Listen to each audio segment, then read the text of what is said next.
Hello everyone, welcome to my channel. आज हम इस वीडियो में समांस एवं विषमांस बंध विदलन, homolytic and heterolytic bond fusion के बारे में डिटेल में डिस्कस करेंगे। बीएससी ऑर्गेनिक केमिस्ट्री से रिलेटेड एक इंपॉर्टेंट टॉपिक है, एक इंपॉर्टेंट कॉन्सेप्ट है। सो इस पर्टिकुलर वीडियो में इसका डिटेल कॉन्सेप्ट समझने का प्रयास करेंगे, जो बहुत इंपॉर्टेंट है बीएससी थ्योरी एग्जाम्स के लिए। ये हिंदी मीडियम स्टूडेंट्स के लिए नोट्स प्रोवाइड कर रहा हूं। आई होप कि आपके लिए हेल्पफुल हो। सो बॉन्ड फ्यूजन क्या होता है, बंध विदलन क्या होता है, उसको कॉन्सेप्ट को पहले समझ लेते हैं। बेसिक इंट्रो है। दो परमाणु के बीच एक एक इलेक्ट्रॉन की साझेदारी से कोवलेंट बॉन्ड बनता है। अणुओं के पुराने सहसंयोजक बंध टूट जाते हैं और नए बंध बन जाते हैं। इसको बंध विदलन कहा जाता है। तो बेसिक कॉन्सेप्ट है, कोई भी दो एटम आपस में बॉन्ड के द्वारा जुड़े होते हैं जिसे केमिकल बॉन्ड कहा जाता है। एंड जब दो एटम्स आपस में एक एक इलेक्ट्रॉन साझा करके बॉन्ड बनाते हैं तो इसको कोवलेंट बॉन्ड कहा जाता है।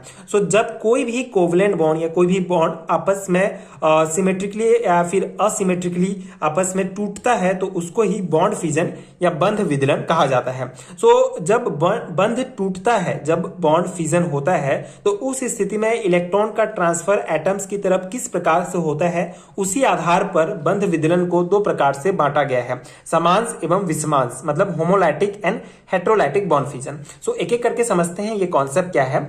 होमोलैटिक बॉन्ड फ्यूजन, इसमें बंध सममित रूप से टूटता है। बॉन्ड फ्यूजन होने पर दोनों परमाणु अपने साझे के इलेक्ट्रॉन को लेकर अलग हो जाते हैं और मुक्त मूलक बन जाते हैं। तो सिंपल सा कॉन्सेप्ट है। इसमें जो है, जो बॉन्ड का ब्रेक होगा वो सिमेट्रिकल होगा, ठीक है, मतलब सममित रूप से टूटता है। एग्जांपल में आप देख सकते हैं, ये हमारा एल्काइल हैलाइड का एग्जांपल है, ठीक है। कोई एक मॉलिक्यूल है, ठीक है, ये एल्काइल एंड हैलाइड आपस में कोवलेंट बॉन्ड के द्वारा जुड़े हुए हैं, एक एक इलेक्ट्रॉन को साझा किए हैं। तो इनके बीच जब होमोलैटिक बॉन्ड फ्यूजन होगा तो एक इलेक्ट्रॉन इसके पास आ जाएगा और एक इलेक्ट्रॉन इसके पास आ जाएगा, सिमेट्रिकल टूटेगा, एक एक इलेक्ट्रॉन जो है आ जाएंगे और इस प्रकार से ये एक एक इलेक्ट्रॉन यहाँ पे आके मुक्त मूलक के रूप में, फ्री रेडिकल के रूप में रहेंगे। तो होमोलैटिक बॉन्ड फ्यूजन में फ्री रेडिकल का फॉर्मेशन होता है। यहाँ पे आप एग्जांपल में देख सकते हैं, दो क्लोरीन एटम आपस में कोवलेंट बॉन्ड के द्वारा जुड़े हुए हैं। तो इनमें भी जब होमोलैटिक बॉन्ड फ्यूजन होगा तो एक एक इलेक्ट्रॉन एक एक क्लोरीन के पास आ जाएंगे और ये क्लोरीन के मुक्त मूलक के रूप में फॉर्मेशन हो जाएगा, ठीक है, बन जाएंगे। तो इसको ही होमोलैटिक बॉन्ड फ्यूजन कहा जाता है। मुक्त मूलक पर कोई आवेश नहीं होता, ये आयनिक प्रकृति के नहीं होते, अत्यंत अस्थायी तथा क्रियाशील होते हैं। इनका निर्माण क्षणिक होता है। इसके पास साझे का एक इलेक्ट्रॉन होता है। स्थायित्व प्राप्त करने के लिए ये शीघ्र ही इस प्रकार से क्रिया करते हैं कि साझे का इलेक्ट्रॉन जोड़ा फिर से प्राप्त हो जाए। इसके द्वारा अनेक अभिक्रियाएं होती हैं। तो ये बेसिक थ्योरी पॉइंट्स हैं। जो फ्री रेडिकल्स होते हैं, जो मुक्त मूलक होते हैं, ये आयनिक नहीं होते हैं, इसमें कोई पॉजिटिव नेगेटिव चार्ज नहीं होता है। ये बहुत ज्यादा अस्थायी होते हैं और बहुत ज्यादा क्रियाशील होते हैं, मतलब ये जल्दी से जल्दी दूसरे एटम्स के साथ अपने इस इलेक्ट्रॉन को साझा करके बॉन्ड बना लेते हैं। तो ये बहुत ज्यादा अस्थायी होते हैं, ठीक है। तो ये मुक्त मूलक के बेसिक कॉन्सेप्ट है। स्थायित्व प्राप्त करने के लिए शीघ्र ही जो है इस प्रकार क्रिया करते हैं कि जो साझे का उनके पास एक इलेक्ट्रॉन है दूसरे के साथ जुड़ जाए। तो ये अनेक अभिक्रियाओं में जो है ये भाग लेते हैं, मुक्त मूलक। एंड होमोलैटिक बॉन्ड फ्यूजन में हमको ये मुक्त मूलक फ्री रेडिकल्स प्राप्त होता है, ठीक है। होमोलैटिक बॉन्ड फ्यूजन में ही फ्री रेडिकल का फॉर्मेशन होता है, ये आपको ध्यान रखना होगा। सेकेंड टाइप है विषमांस बंध विदलन, हेट्रोलैटिक बॉन्ड फ्यूजन। तो ये बेसिकली हिंदी मीडियम से अगर आप बीएससी कर रहे हैं तो ये नाम आपको ध्यान रखना पड़ेगा।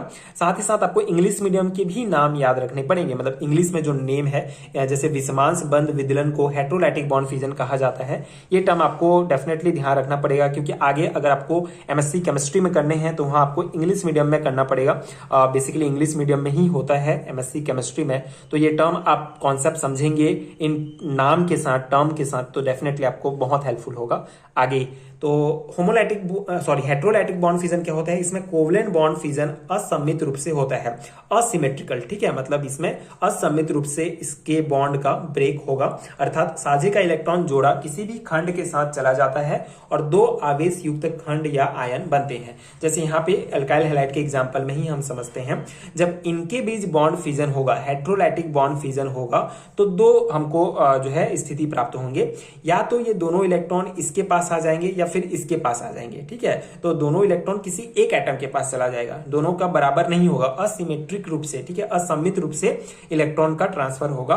तो अगर ये दोनों इलेक्ट्रॉन इसके पास आ जाते हैं, ठीक है, हैलाइड के पास आ जाते हैं, तो इसमें नेगेटिव चार्ज आ जाएगा, क्योंकि इसके पास एक्स्ट्रा इलेक्ट्रॉन्स हो जाएंगे और इसके पास कमी हो जाएगा तो इसमें पॉजिटिव चार्ज आ जाएगा। सेम उसी प्रकार अगर दोनों इलेक्ट्रॉन्स इसके पास आ जाते हैं, ठीक है, एल्काइल के पास, तो इसमें नेगेटिव चार्ज आ जाएगा और इसमें पॉजिटिव आ जाएगा। तो इस प्रकार से हेट्रोलाइटिक बॉन्ड फ्यूजन में हमको जो एटम्स हैं उसमें आयंस का फॉर्मेशन होता है एंड होमोलाइटिक बॉन्ड फ्यूजन में रेडिकल्स का फॉर्मेशन होता है। तो ये दो इंपॉर्टेंट पॉइंट है। होमोलाइटिक में सिमेट्रिकल होगा और इसमें अनसिमेट्रिकल होगा बॉन्ड का ब्रेक।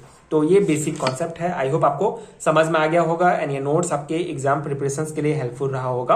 अगर आप बीएससी के स्टूडेंट्स हैं एंड अगर आपको इस प्रकार के और नोट्स चाहिए तो नीचे आपको description box and pin comment में प्लेलिस्ट का लिंक मिलेगा, जहां आप इनऑर्गेनिक, ऑर्गेनिक, फिजिकल सभी के वीडियोस देख सकते हैं। इसके अलावा अगर आपको ये नोट्स पीडीएफ फॉर्म में चाहिए तो नीचे आपको लिंक मिल जाएगा, वहां से आप चेक कर सकते हैं। इसके अलावा स्क्रीन पर दिख रहे नंबर पर आप मुझे व्हाट्सएप में डायरेक्ट कांटेक्ट कर सकते हैं। नोट्स पेड है, आपको सर्टेन अमाउंट पे करना पड़ेगा, उसके बाद आपको complete notes unit wise, subject wise मिल जाएगा, जो डेफिनेटली आपके एग्जाम प्रिपरेशन के लिए बहुत हेल्पफुल होगा। So if you find helpful so please contact me on this WhatsApp number और check out through links. And अगर वीडियो हेल्पफुल है तो आगे के वीडियोज देखने के लिए प्लीज चैनल के साथ जुड़े रहिए। Thank you so much for watching.